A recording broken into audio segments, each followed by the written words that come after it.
I'm Rolika Roach, and welcome to the live Council of Ministers press briefing for today, Wednesday, June 20th, 2018. At this time, I invite the Prime Minister and Minister of General Affairs, the Honorable Leona Romeo Marlin, to address you. Prime Minister. Good morning to all, my colleagues, ministers, members of the press. Good morning, St. Martin. This morning, I'm quite pleased to inform you that plans are in full swing for a Hurricane Expo with the theme of Taking Charge that falls in line with the disaster conference that was held earlier in May. The goal of the Taking Charge Hurricane Expo is to bring about awareness to the general public on St. Martin on what is available to them as they make their hurricane preparedness plans. This initiative is a collaborative effort of the government of St. Martin and the St. Martin Chamber of Commerce. The Taking Charge Hurricane Expo is scheduled for August 4th at the Bel Air Community Center in Cahill from 9 a.m. to 4 p.m. The organizers of the event are aiming to have a cross-section of businesses represented in areas such as banking, insurance, appraisers, hardware stores, supermarkets, medical and pharmaceutical suppliers, and shutter and home protection manufacturers. Government emergency supporting functions and non-governmental organizations that respond during disasters will be present also to share pertinent information with attendees during the Hurricane Expo. A special feature of the expo will be a cook-off of competition during lunch where selected food vendors will have the task of preparing the best tasting hurricane cuisine using only food that is available after the passing of a major hurricane. As the date draws closer to the event, more information will be forthcoming. Thus, I am inviting you, the community, to the first Taking Charge Hurricane Expo on August 4th. On June 13th, Rodney Richardson, my policy advisor, represented St. Martin at the UNDP Crisis Preparedness and Resilience Workshop in Barbados. The objective of the workshop was to take stock of lessons, challenges, and major milestones in implementing recovery and reconstruction programs throughout the Caribbean region and to identify key gaps and suggest improvements in the current approach to recovery programming. The workshop was divided into 4 sessions. The first, to constructively reflect upon challenges and lessons learned with the objective of identifying what can be done better in preparation for the next hurricane season. The second, to discuss key processes that facilitate the implementation of recovery. The third, to share experiences on ongoing recovery programs and to reflect on needs for improvement and using recovery as an opportunity to strengthen resilience in the region. The final session introduced key concepts of recovery preparedness. A key lesson learned during the workshop is recovery is not a sprint, it is a marathon. Thus, the emphasis should be on doing things better, not faster, to ensure resilience. Tomorrow, June 21st, I will be heading to Parliament to discuss the National Recovery and Resilience Plan. After months of preparation, the NRRP will be presented to the members of Parliament as our roadmap toward building back St. Martin better. The NRRP is a knowledge-based document that has been prepared by more than 170 national and international experts with input from a long list of organizations and stakeholders. Together, they have developed a comprehensive strategy to respond to the immediate needs of the people of St. Martin and a plan to address other recovery and resilience needs in the near future. In Parliament, I hope that all political parties can unite and support the NRRP, as this will be the guiding document for the recovery process in the years to come. As we are discussing the NRRP, The recruitment process for the different positions in the National Recovery Program Bureau is progressing rapidly. The application period for the director position has been closed. I am glad to report that we have received a significant amount of applications. For the next step in the selection process, the selection committee will evaluate the received applications, and based on a scoring system that is used by the World Bank worldwide, the selection committee will invite the 3 highest scoring candidates for interviews, after which 1 candidate will be nominated for the position. The same procedure will be applied for all other vacancies of the Bureau. I continue to encourage those interested to keep an eye open for the new vacancies that will be published on the government information page, in the Daily Herald, the government's website, and the Facebook of the National Recovery Bureau. I want to confirm the news report in the Daily Herald newspaper, that on June 13th, all public servants were informed of the delay to the changes to the pension scheme that were scheduled for July 1st, 2018, that will now take place on January 1st, 2019. As background, I would like to inform you that on January 21st, 2017, the Minister of General Affairs and Finance and the unions represented in the GEOA agreed to amend the pension plans for civil servants.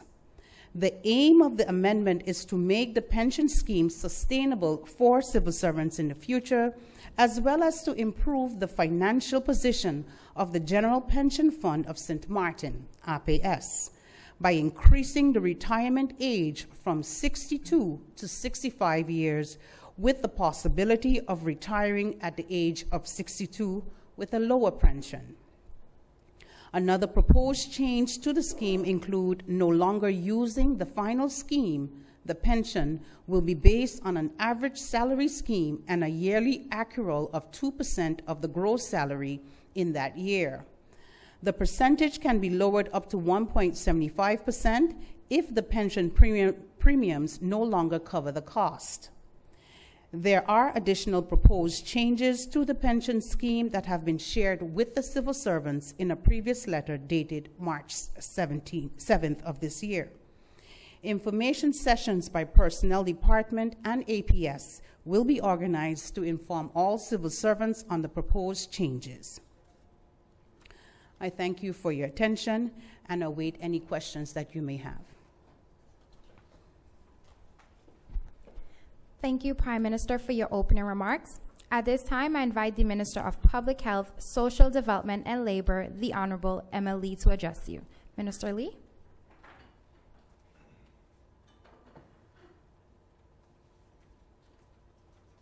Good morning, fellow ministers, press, and those listening by television, radio, or internet.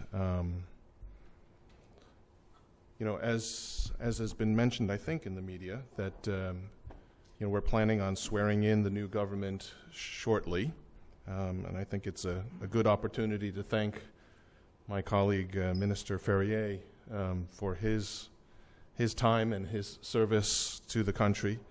You know, we've been friends for many years, but I really have enjoyed working with you.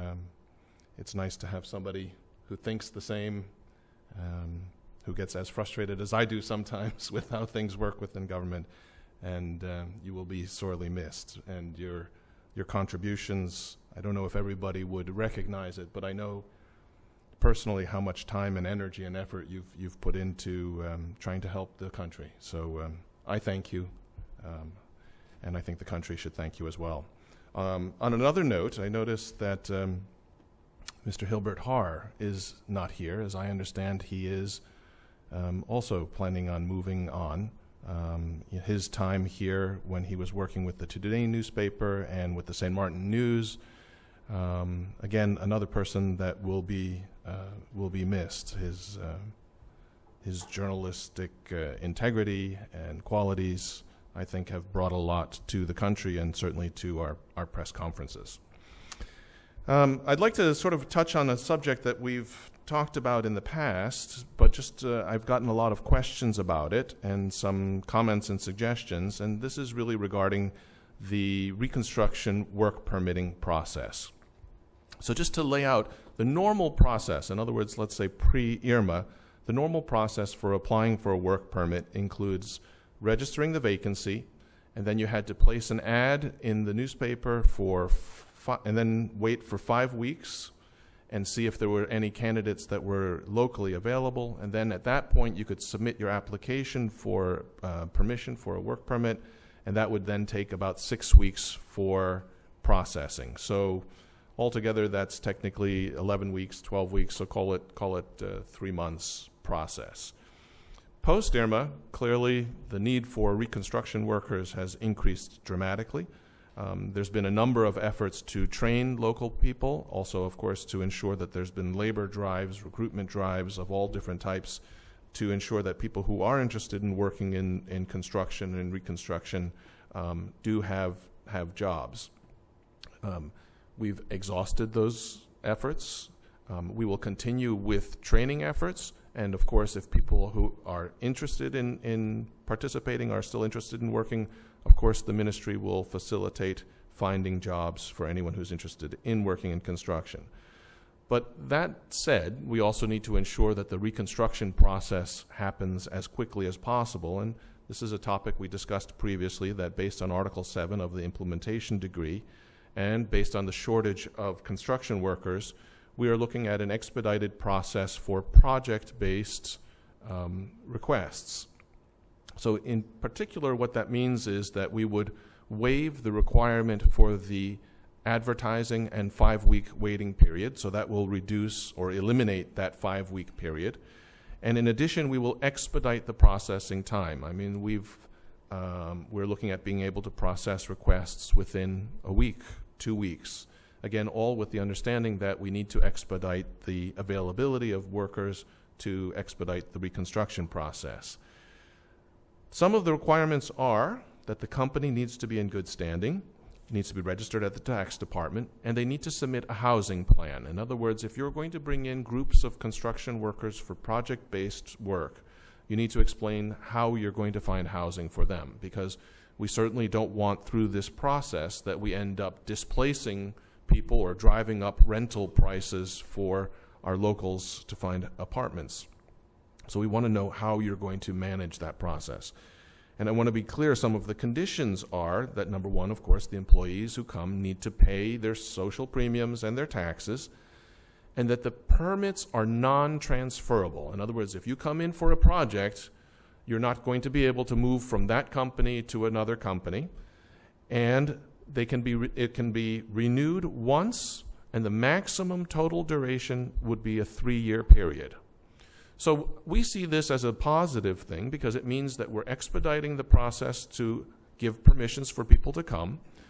We're ensuring that they're compliant with our regulations to ensure that the social premiums and taxes are being paid.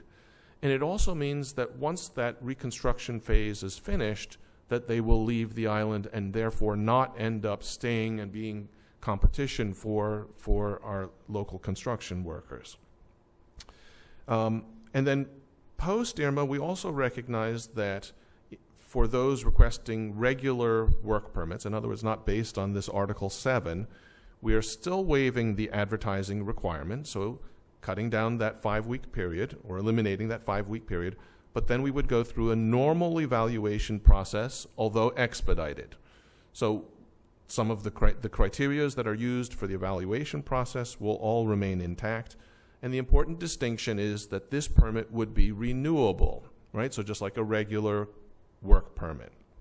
Now, based on some of the feedback that we've received and some of the questions that we've received, where we have construction companies saying, look, okay, I have a number of small houses or a number of projects, smaller projects, so it isn't one big hotel or it isn't the airport project, but I have a series of sequential projects that, in my opinion, or in their opinion, adds up to a project as well. And so what we are looking at, based on feedback from our political colleagues and as well as feedback we've received from the community, For our post-Irma reconstruction project-based process, we're looking at expanding the definition or interpretation of projects. So not that it necessarily has to be one single project, but that you still need to explain, okay, I have a series of projects and a timeline for that. So we're looking to broaden the definition to make it, again, facilitate the reconstruction process. The ministry is working on preparing the advice, and actually will submit it to Council of Ministers for their approval next week, because I think it's also important that this is done in collaboration with justice. Actually, Alita, you had mentioned in one of our previous press conferences, how do we ensure that the people are going to leave the island when they're done? And so that list of when people's permits are expiring is shared with justice, and then it's justice's responsibility to ensure that the people leave. We have looked at the possibility of if you could hold businesses responsible, but again, a business cannot go and physically take somebody and bring them to the airplane, so they don't have the legal rights to do it. But we will ensure that if the employee stops working with that company, that's reported to us and thereby reported to the Justice Department, and also as the contracts come due, that the Justice Department's well aware and ensures that the people leave the island. So we are doing our best to coordinate across ministries. So the second topic I'd like to touch on is, we've mentioned that it is important that as much as possible our people participate in the reconstruction process, and we continue to offer training opportunities. There's another initiative through the ministry where we're going to be hosting a labor drive for technical and vocational courses that are going to be offered at NEPA in collaboration with MIC IT. So this is a training institute. So we are going to have a registration drive June 28th and June 29th in the Government Administration Building, ground floor, room 2, between 1 p.m. and 4 p.m. So I'll repeat that. That's June 28th and June 29th at the Government Administration Building on the ground floor, room 2, between 1 o'clock and 4 o'clock. And we're going to be offering training courses for masonry level 1, plumbing level 1, electrical installation level 1, welding level 1, and general property maintenance level 1. And I'll give you a phone number just in case if you're interested in for more information, 520-5270. That's 520-5270. Again, this is part of the ministry's ongoing efforts to ensure that we're offering not only access to jobs, but also access to training for those who are interested in working in reconstruction. Thank you very much, folks. Thank you, Minister Lee, for your opening remarks. At this time, I invite the Minister of Finance, the Honorable Michael Ferrier, to address you. Minister Ferrier.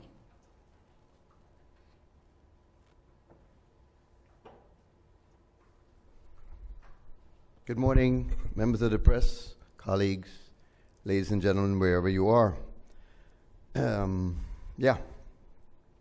This is my last press conference, and so I'm going to be a little bit long-winded.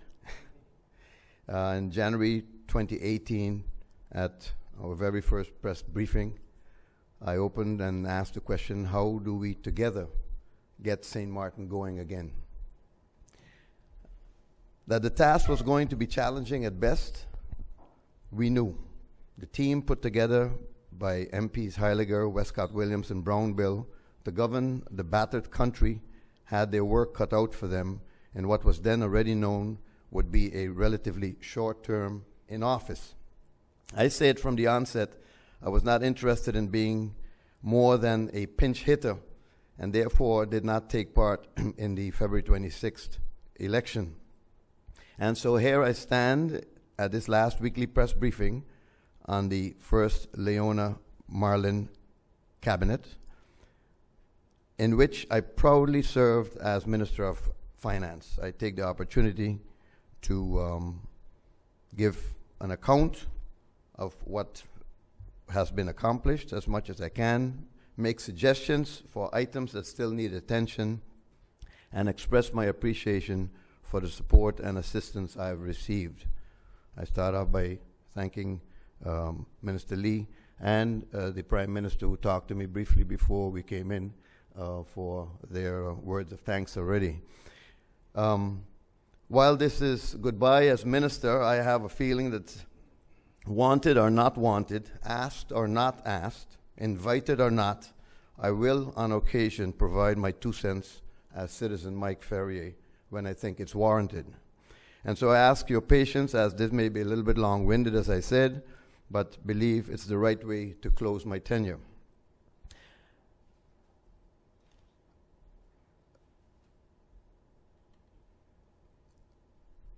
Back at the start of this assignment, we knew that it was going to be quite a job after Irma, with hardly any money in the coffers and very little trust, if any, from our kingdom partner Holland, who in the meantime, back in November, had offered the generous amount of 550 million euros to help us out of the post-Irma mess, albeit with conditions. My marching orders were to get as much of those 550 million euros that were pledged as possible in the form of a grant, a gift, rather than a loan. Fast forward to April 16, 2018, when myself and the Prime Minister were in Washington to witness the signing of the agreement, we were able to get a firm commitment for 470 of the 550 million, or 85% of the total, in the form of a grant. But I'm getting ahead of myself. Back in January, government was facing a financial crisis, and unfortunately, it still does. Getting to actually spend the 470 million euros to bring relief to our people in dire straits would be a whole other story. First order of business was to get much needed liquidity support to keep government operational. By February 26th, State Secretary Knops and I were able to sign the first 50 million Gila liquidity support loan documents that provided St. Martin with a 0% interest, 30-year loan with no payments due for the first 5 years. That arrangement gave St. Martin some financial breathing space. From the onset, we expressed our desire to develop practical solutions in order to tackle the multiple overarching cross-ministries challenges, having been able to watch our predecessors function as if there were 7 different governments instead of one government with 7 different ministries. We, under the leadership of Prime Minister Leona Marlin, we made a commitment to not make that mistake, and I'm proud to say that in hindsight, the Leona Marlin Cabinet 1 succeeded to almost always deliver on that commitment. From the onset, we also realized that a lack of trust in the body politic of St. Martin by the Dutch government needed reversing, if not at least greatly improving. The return of mutual respect needed to be sought and massaged. I believe on this front, we're all well on our way, overlooking a few hiccups. On Tuesday, February 6, 2018, the Ministry of Finance of the Government of St. Martin organized a roundtable conference, Sustainable Financial Government, with the Netherlands, the World Bank, the International Monetary Fund, IMF, and the Committee for Financial Supervision of Curaçao and St. Martin, the CFT. The goal of this conference was to get all parties together and to have an open dialogue on the way forward to a financial sustainable St. Martin, and also how to achieve progress in bringing relief in the short term to our people. This last goal, unfortunately, is still a work in progress. From January to now, a tremendous amount of people hours has gone into learning the rules of engagement on all levels, and personally, I'm convinced that we're now closer to that pot of gold at the end of the rainbow than we have ever been. Working together in the Council of Ministers to solve practical problems to ease the pain of our people, in spite of the acute lack of sufficient funds, has been truly inspiring. My respect goes out to many hardworking civil servants who I have come to know throughout the organization, and at the same time, it is my hope that the others will step up to the plate and realize that being able to serve the people and the public is a privilege. The budget 2018 was the big item on our to-do list, and it took our experts quite some doing to prepare it and then for us to defend it in Parliament and to the CFT, given that it is not a balanced budget. Just like 2017, our reality is that we had more expenditure than income. Thank goodness, because of the amazing half of an island's, thank God, because of this amazing half of an island's resilience, our deficit is lower than first feared, but the reality is we still have a serious financial challenge. But this is not rocket science. The faster we get the economy humming, the less dependent on outside help we will be. We need our airport back. We need our hotel rooms back. We need inexpensive loans to be made available to keep the doors open of proven businesses with good track records now in dire straits because of the post-Irma slowdown economy. We need to start a top-of-the-mind destination awareness campaign, letting the rest of the world know that we are well on our way back, so that come this Christmas season, except for some scars, it will be like it never happened. To this end, in an effort to seek additional funding besides the Dutch/World Bank Trust Fund, we are working with the central bank and have requested the CFT to give their advice on our idea to float a bond on short notice to help fund the above-mentioned very short-term goals. In the past 5 months, we have been able to work on cost-cutting measures, and I'm thrilled to say that in yesterday's Council of Ministers meeting, we passed a 33-item list of these cost-cutting measures, of which 4 of them are subject to our parliamentarians' approval, which I'm sure we will undoubtedly get. I'm also pleased to finally be able to share the list of measures with you, with the footnote that many of the legally regulated items will require a voluntary sign-off by all those affected, but who want to do their bit of contributing to St. Martin's solution rather than to continue being part of its problems.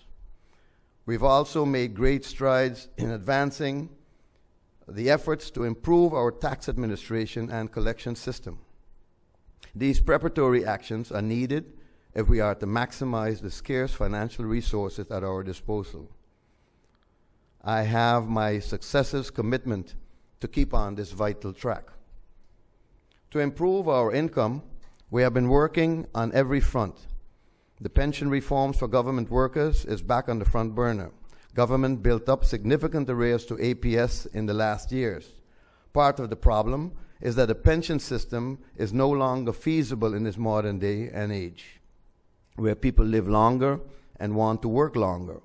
Also, investments don't return what they used to, and costs are skyrocketing.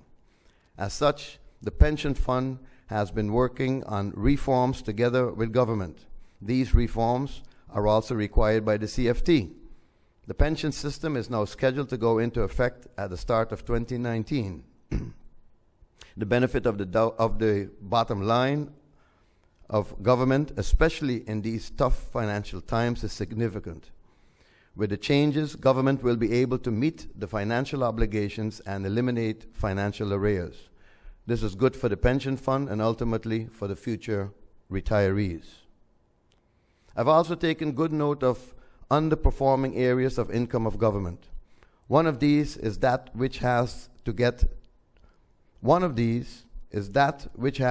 the government's coffers through the Bureau Telecom and Post, the so-called BTP.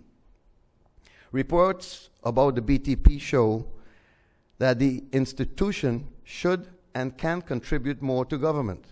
The concession and spectrum fees are collected on behalf of and should be transferred to government after deduction of reasonable operational costs. In the last years, BTP has not contributed anywhere near what government expects. The inefficiency and lack of legal compliance at BTP needs to change so government can receive its fair share. To this end, we have prepared recommendations for measures to be taken at BTP, and these will be made available to the Minister of TIAT, who by law is the responsible minister. I believe that the first order of business is accountability. BTP needs to give proper account for its operations and ensure that the income due to government is transferred to government in a timely manner. I had hoped to see these measures through to implementation, but I'm convinced that this initiative will be continued. The need for funds certainly isn't going to go away. Government needs to maximize its revenues. While heading the Ministry of Finance, efforts in getting our financial statements in order were promoted and pushed. When we entered office, the financial statement for 2016 had not yet been prepared. It is still late. The Ministry is now working on getting the statement completed and sent to the auditors and Parliament. Speaking of which, the backlog in handling the financial statements of previous years is also underway. The General Audit Chamber, the CFT, and others have made it clear that this is not a positive trend. If the schedule developed at the Ministry is followed, we can get this done before the end of the year. Key for all of us to understand is that practical solutions can always be found, but will and desire to be part of the solution is necessary. I want to take time to address the issue of the government-owned companies. These are strategic companies that have been placed at a distance from government organization but remain the assets of government. Putting them at a distance to avoid conflicts of interest is good.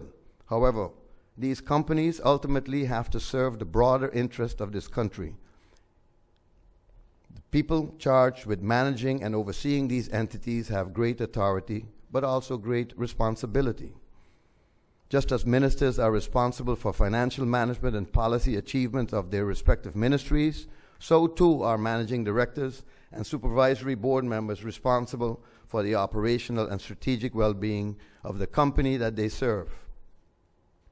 When something goes wrong at a ministry, Parliament can call a minister to give account.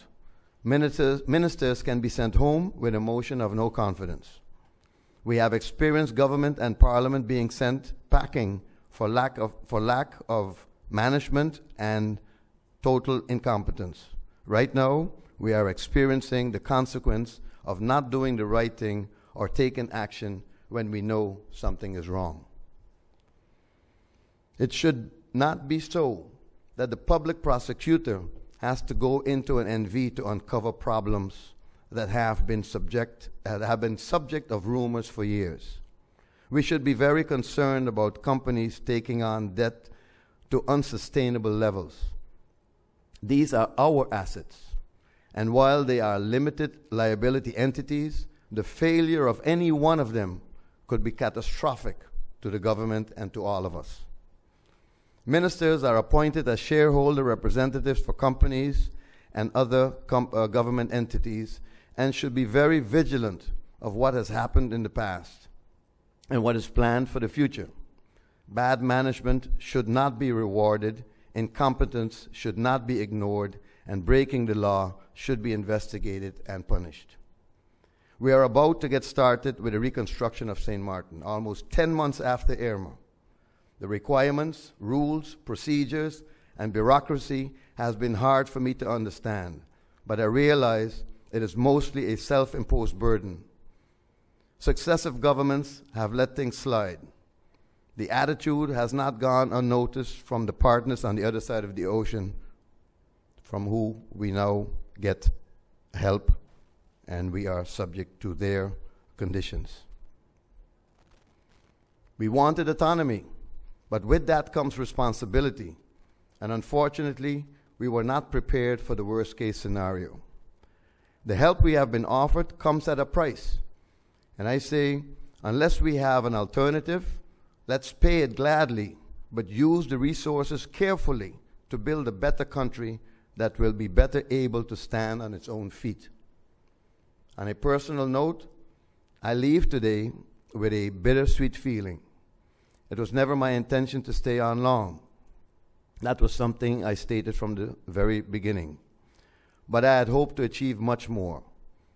Where I would have wanted to run with the ball, many times I had to walk, sometimes stand still, sometimes even backtrack. That was the frustrating part. Nevertheless, I believe a lot got done. There is a budget 2018, another is being prepared. The financial statements are in process and backlogs have been worked down. Liquidity was arranged. We kept the lights on and services flowing. Plans have been prepared and some are in execution. Most importantly, communication with stakeholders internally and externally has been reestablished. This was not a one-man, one-woman job. It took a team to achieve. I want to take time to thank the wonderful people in our cabinet, Shakira Breinhart, Velda Windeveld, Shadira Francisca, Jaap van Duinkerke, and Martin Hassink. I want to thank the two coffee room ladies, Thelma and Mrs. Brown, for all the bush tea that they brought me every single day. The ladies that I would meet every morning cleaning my office, all the professionals in the Ministry of Finance and throughout the government organization, as well as all others from inside and outside government who believed no challenge was too big and who I could always call on for help, guidance, and advice. And lest you forget, a word of appreciation to the media.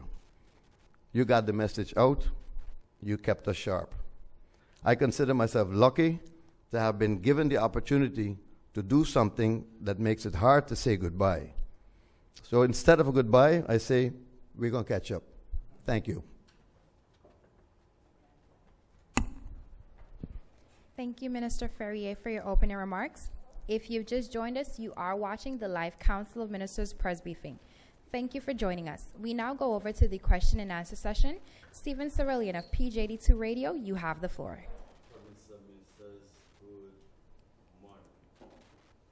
First of all, I want to say not goodbye, but see you around, Mr. Ferrier. You've been very understanding as it pertains to knowing the role of the media. Hence, you have made the communications even more easier. My question is for the Minister of VSA. You spoke of the fact that the work permit for construction workers is something that you're looking at very closely. First of all, Minister, how many of those requests have been received by the ministry? And B, how many of them have so far been processed?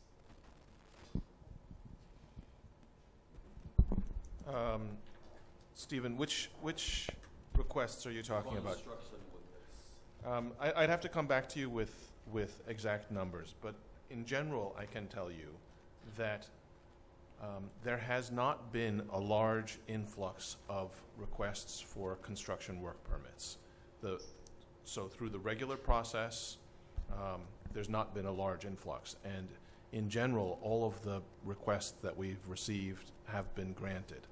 I'm a bit concerned personally as to why there has not been a large influx. We have started to receive correspondences from companies based on the previous press announcement about the project-based Article 7 permits, and we're starting to get some questions, and that's why I came with some of the clarity today. So we are starting to see some of those requests coming in, or let's say feelers for how it would work, what are the mechanisms, and we have gotten one request already for a larger project, and that request has been expedited as well. Thank you, Minister Lee. Just so our media partners know, we will only be doing 2 rounds of questions this morning. Lyndon Brown of BCN TV, you have the floor. Good morning to the people of St. Martin and the ministers that are present. To Mike Ferrier, sad to say that you're leaving. And the question will be the CFT. And I can hear your voice, you're not satisfied with the government-owned company. They are not auditing their finance properly. According to your statement, there are some inconsistency. I mean, your time is very short, but can you tell us again what you would like to see? I think I was pretty clear what I would like to see, but I believe, just like me, you read the newspapers too, right?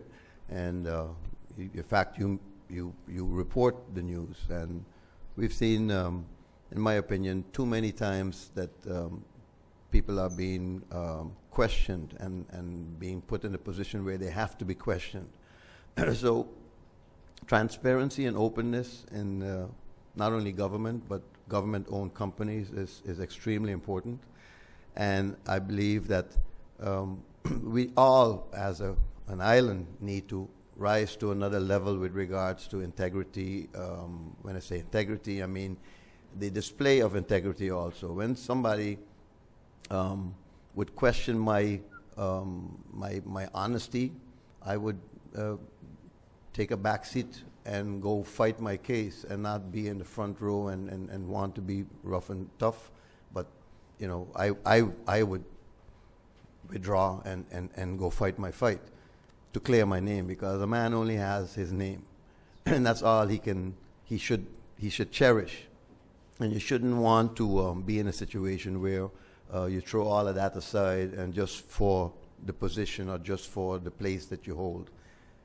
Integrity, especially in a company that is owned by the people of St. Martin, is important.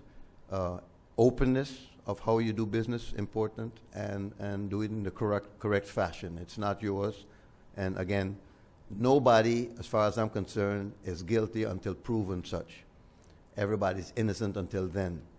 And also, I think it's important for whoever investigates, be it government or be it the prosecutor, whoever investigates, when you find that you find nothing wrong or you find nothing against the person or persons, you should also be big enough to come out and say, hey, these persons have been exonerated, they're clear to go. In St. Martin, too often, a cloud keeps following you all over the place because nobody clears your name, and I think that's wrong too. Thank you, Minister. Alita Singh of the Daily Herald, you have the floor. Thank you, Relaika. Good morning, Prime Minister, Minister Lee, and Minister Ferrier. Minister Ferrier, I've seen you in many incarnations, so I expect to see you again in a new one soon. Prime Minister, speaking about the CFT, of course, soon there's going to be a vacancy, or already is a vacancy on that committee for St. Martin's representative. Has government made a decision or made a proposal of a nominee yet? And perhaps that nominee is now soon to be former Minister Ferrier?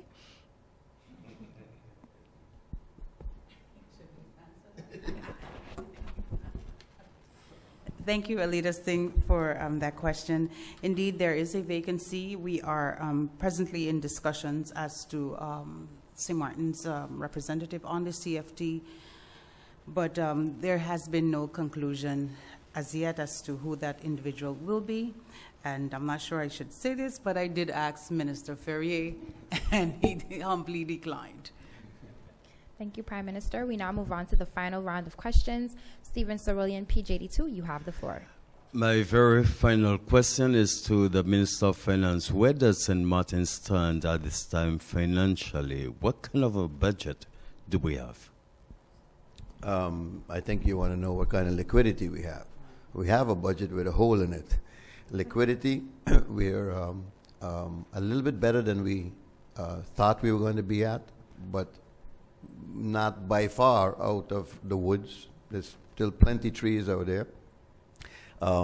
We are requesting, in fact, we have just sent a letter out yesterday, last night, requesting liquidity support from the Dutch, which by law has to, is a process.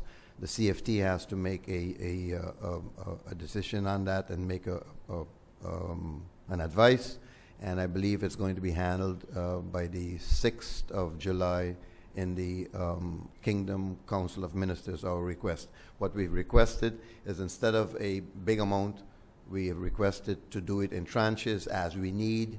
We will ask, and we make sure that every month we give a financial report, and so that every 3 months we will be able to get a tranche as we need, as I said, as we go. Right now, basically, we are suggesting 2 tranches this year and 1 possibly in the early part of 2019. So again, things are tough, but could have been tougher, let me put it that way. And the request for liquidity support in the form of whatever way that Holland wants to provide it, hopefully at minimum in the same form they did the first liquidity support, which was $50 million for 30 years, 0 interest, and first 5 years no payment. That's what we were able to negotiate at the time, and we're looking for more of the same, or better yet, we're looking for possible grants. Thank you, Minister Ferrier. Lyndon Brown, BCN TV, you have the floor. Okay, thank you again to the ministers and to the people of St. Martin. Mike Ferrier going to leave us, and you're going to, Minister Lee going to stay on. And Minister Lee, question to you. You still have some projects that are pending. And also you mentioned about people are not signing up for construction. Well, it has been established that there's a lot of work in construction. Now, do you have analysis of the workforce? What's the number in the different category of the workforce in St. Martin? Do you have an analysis of a figure? I would need to double check, Lyndon, but I would suspect no. Partially. Can you say something partially? I would need to double check that. You're asking, so, for example, how many administrative personnel there are on the island, how many construction workers, how many restaurant workers. I don't think we have that in depth of a statistical base. To be honest, you know, we've talked about statistics and data in general being an issue. I mean, you started off talking about projects. Even, for example, as we look at universal health coverage, just getting a number in terms of what the population size of the country is has been a challenge. I mean, you get numbers from anywhere from 45,000 to 60,000. So, you know, you're talking about a big spread in terms of just population size. So I would guess, based on that, if we have it really broken down as to how many people in the workforce, I would have to double check, but I would suspect we don't have that kind of detailed number. Thank you. Thank you, Minister Lee. Alita Singh of the Daily Herald, you have the final question. Thank you again, Rolika. Prime Minister, tomorrow you're going to be before Parliament with the National Recovery and Resilience Plan. Could you give the public what is the most salient part of that plan? Well, thank you, Alita, for that question. The most salient part of the plan, I believe the whole plan is the salient part of the plan because it's the roadmap moving forward for the entire recovery of the island. So choosing one above the other, it would be very difficult. You know, as indicated many times before, there's different stages, the emergency stages that we started out with. Hopefully pretty soon we will be implementing those within short, and then there is, of course, midterm, what we're going to plan to do, and then in long term, what the plans are. So to answer your question, the entire plan is very vital for the island, and I'm hoping for the unification of all political parties in Parliament to support such, as indicated. Over 170 different experts have given their input in the NRRP, so therefore it has been properly vetted. So I look forward in having a fruitful debate in Parliament about the NRRP and hoping for the full support of Parliament. Thank you, Prime Minister. Honorable Ministers of the Council, members of the media, radio listeners, and online viewers, this brings us to the end of the live Council of Ministers press briefing for today, Wednesday, June 20th, 2018. For rebroadcast, tune in every evening at 7 p.m. on St. Martin Cable TV. For video on demand, log on to the official government's website at www.stmartingov.org. On behalf of the government of St. Martin, Minister Ferrier, we thank you for your hard work you've contributed to St. Martin and her people. On behalf of the Department of Communication, I'm Rulaika Roach, and do have a pleasant day.